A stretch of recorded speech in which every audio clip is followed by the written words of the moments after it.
अस्सलामुअलैकुम। Drama serial जंजीरें की आने वाली एपिसोड की कहानी इस तरह से भी मोड़ ले सकती है।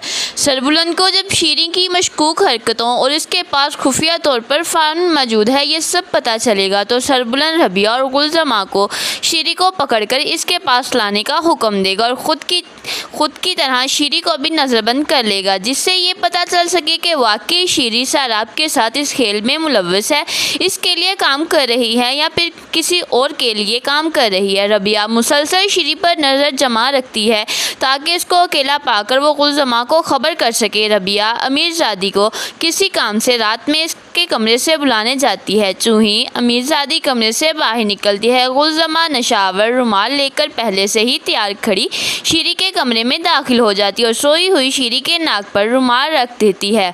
रबिया बाहर का माहौल देखती है जहाँ हवेली में रात का सन्नाटा छाया होता है। गुलजमा शीरी को उठाकर सरबुलंद के पास ले जाती है। रबिया के रूम में रबिया शीरी का मोबाइल उठाकर इसे छुपा लेती है और किचन की तरफ अमीरजादी के पास आ जाती है ताकि अमीरजादी को रबिया पर शक ना हो जाए। रबिया अमीरजादी से किचन के कुछ काम करवाकर उसे फिर जाने को हुक्म देती है और ख़ुद अपने कमरे में आ जाती है। अमीरजादी जब किचन का काम मुकम्मल करके कमरे में आती है तो शीरी अपने बिस्तर से गायब होती है। अमीरजादी सोचती है कि शायद शीरी कहीं बाहर टहलने गई होगी या फिर वॉशरूम के लिए गई होगी। इधर शीरी को जब सरबुलंद के पास ले जाते हैं तो इसे कुर्सी पर बिठाकर रस्सियों से बांधकर इसके मुंह पर टेप लगा दी जाती है ताकि शीरी कोई आवाज़ ना कर सके।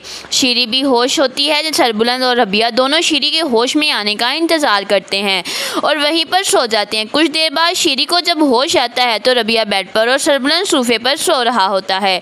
शीरी खुद को रस्सियों कुर्सी पर बंधा मुंह पर टेप और सरबुलंद और रबिया को एक ही रूम में देखकर हैरान रह जाती है।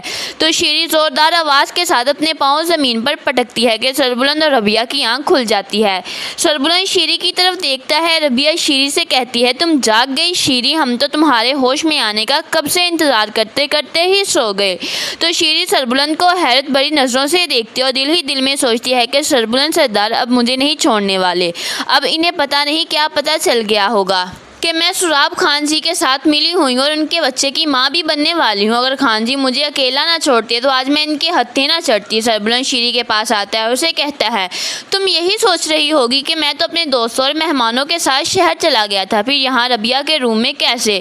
तो शीरी खामोश बैठी रहती है। सरबुलंद शीरी के मुँह से टेप हटाकर इसे कहता है, बताओ किसके लिए काम कर रही हो तुम शीरी? हवेली में कौन है जो मेरी जान का दुश्मन बना हुआ है? और तुम जरमाला के कमरे के बाहर कान लगाकर क्या सुनना चाह रही थी? बताओ, जवाब दो। शीरी कहती है, मुझे छोड़ दे खान जी, मेरा इस सब में कोई कसूर नहीं है। मैं तो सरबुलंद के कहने में वो सब जानना चाहता हूँ जिसमें तुम्हारा कसूर नहीं है, तो सीधी तरह तुम मुझे बता दो। सरबुलंद जरमाला से कहता है, शीरी का फ़ोन लाएं। सरबुलंद जो पहले ही शीरी के फ़ोन से जो सबसे पहले डायल हुआ देखता है, मगर वो शीरी के मुँह से सच्चाई सुनने के लिए उसे कहता है, सच में जान चुका हूँ शीरी, क्यों ना कि तुम्हारे फ़ोन में सोराब लाला के नंबर से ढेरों कॉल्स देखकर मेरा शक सोराब लाला पर यकीन में बदल चुका है। इसलिए शीरी अब मुझसे कुछ भी छुपाने की ज़रूरत नहीं है। अगर अपनी भलाई चाहती हो तो सब कुछ सच सच बता दो। जिस तरह मैंने खुद को नज़रबंद कर रखा है इसी तरह मैं तुम्हें इस हवेली से गुम करवा सकता हूँ। तुम्हारी लाश तक ना मिलेगी किसी को, और अगर अपनी भलाई चाहती हो तो तुम्हें शराब लाला से बचा लूँगा, गारंटी देता हूँ, बशर्त ये कि तुम मुझे उनके इरादों उनके साथ इस खेल में जो भी मुलव्वस है सबके बारे में मुझे तफसील से बताओगी। तभी शीरी रोने लगती है कि मुझे कुछ मत कीजिएगा सरदार, मैं बेगुनाह हूँ, मैं माँ बनने वाली हूँ। सरबुलंद और रबिया ये सुनकर हैरान रह जाते हैं। तो रबिया कहती है, तुम होश में तो हो शीरी, आखिर किसके साथ तुमने अपनी इज्जत का सौदा कर लिया है? तो शीरी सोराब का नाम लेते हुए कहती है, सोराब खान जी ने शेर दिल लाला और उनकी बीवी की जान ली है ताकि सरदारी उनके हिस्से में आ सके, मगर सरदारी का तख्त आपके हिस्से में आ गया तो वो आपकी जान के भी दुश्मन बने बैठे हैं।